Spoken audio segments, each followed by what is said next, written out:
नमस्कार, मैं संजय सनम यूट्यूब के सभी व्यूवर्स का हृदय से अभिवादन करता हूं। व्यूवर्स, कोरोना के चलते लॉकडाउन का संकट और लॉकडाउन के चलते बहुत सारी परेशानियां, इन दिनों एक विवाद उठा था स्कूलों में फ़ीस को लेकर के। और बहुत सारे शहरों से, प्रांतों से ये खबरें आई थी कि अभिभावक आंदोलन के लिए सड़क पर उतर गए हैं।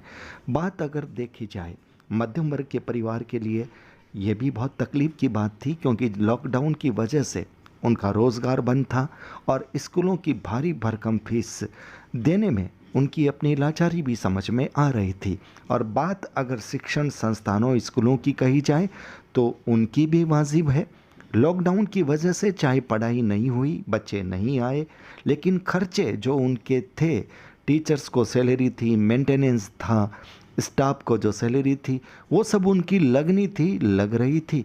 इसलिए फीस लेना उनकी भी अपनी मजबूरी कही जा सकती है।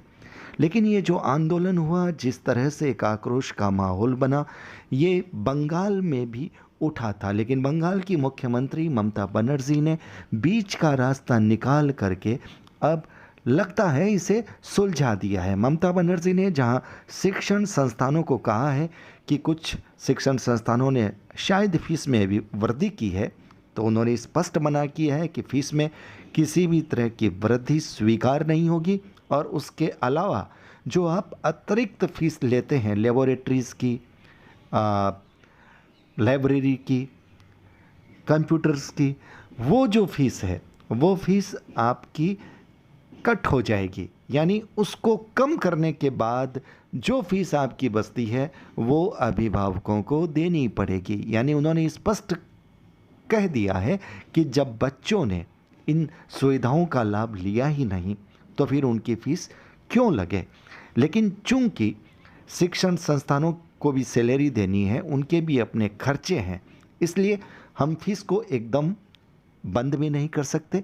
उन्होंने अभिभावकों से कहा है कि अतिरिक्त जो शुल्क है उसे हटाकर वो शिक्षण संस्थाओं के जो शुल्क है, फीस है, उसे जमा करवा दे।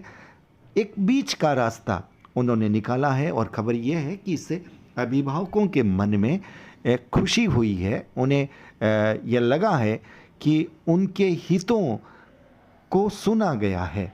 यानी जो एक्स्ट्रा फीस लगनी थी उसमें कटौती हो गई और कुछ शिक्षण संस्थाओं ने जो फीस में वृद्धि कर दी थी वो कटौती हो गई। इसलिए अभिभावकों का जो एक भार है खर्च का, उस भार में ममता ने कमी ज़रूर कर दी है, लेकिन ये भी कह दिया है फीस तो आपको देनी पड़ेगी, क्योंकि शिक्षण संस्थाओं के भी अपने खर्चे हैं, उनको भी अपनी सैलरी देनी है, उनको भी अपना मेंटेनेंस करना है। इसलिए फ़ीस लेना उनका हक बनता है। पर वृद्धि शुल्क जो शिक्षण संस्थाएं फीस में बढ़ोतरी कर रही है, उनकी बढ़ोतरी मान्य नहीं होगी। और अतिरिक्त शुल्क जो कि लैब का होता है, जो कि लाइब्रेरीज़ का होता है, जो कि कंप्यूटर्स का होता है, वो मान्य नहीं होगा। इनको घटा करके बाकी का जो भी शुल्क है वो अभिभावकों को देना पड़ेगा और वो उनको देना चाहिए। तो ममता की इस घोषणा के बाद में अभिभावकों के मन में संतोष आया है। और यूं कहूं कि ममता की ये निष्पक्ष शिक्षा नीति है। ममता ने खुद कहा है अपनी बात में कि मैं न्यूट्रल रह कर के बात कर रही हूं, मैं दोनों पक्षों के हितों को देख रही हूं।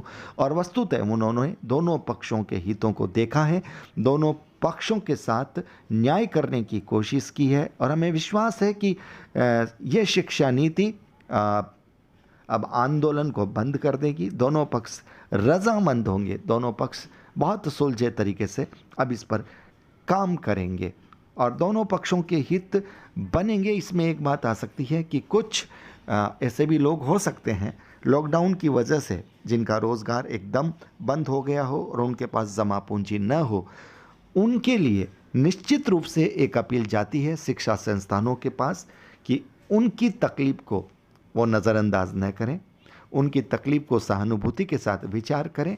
और जो हमारे समाज सेवी लोग हैं, जो समाज सेवियों का तबका है, जो ऐसे लोग हैं जो चिकित्सा में, शिक्षा में डोनेशन देते हैं, उन लोगों के लिए अब ये सेवा बनती है कि हमारे जो भाई कमज़ोर हैं वो इस वजह से कि उनकी रोज़गार, उनकी रोज़ी रोटी रुकी हुई है, आवक रुकी हुई है, वो नहीं दे पा रहे हैं, इसलिए उनकी इस कठिनाई का समाधान वे लोग आगे आकर के कर दें, ताकि हमारे शिक्षा संस्थानों को भी दिक्कत ना हो और हमारे उन भाइयों को भी इस वजह से दिक्कत ना हो कि उनके पास पैसा नहीं है, इसलिए उनके बच्चों की शिक्षा पर कहीं ब्रेक आ जाए, प्रभाव नकारात्मक पड़ जाए, ये भी नहीं पड़ना चाहिए। सरकार ने अपनी पहल की है, समाजों की अपनी जिम्मेदारी है, समाज भी अपनी भूमिका निभाएं और शिक्षा संस्थान भी उचित सहानुभूति रखते हुए इस पर विचार करें। यही हमारी अपील है। व्यूअर्स, वीडियो को लाइक कीजिएगा, शेयर कीजिएगा। चैनल पर अगर नए आए हैं तो सब्सक्राइब करना मत भूलिएगा। बहुत बहुत आभार।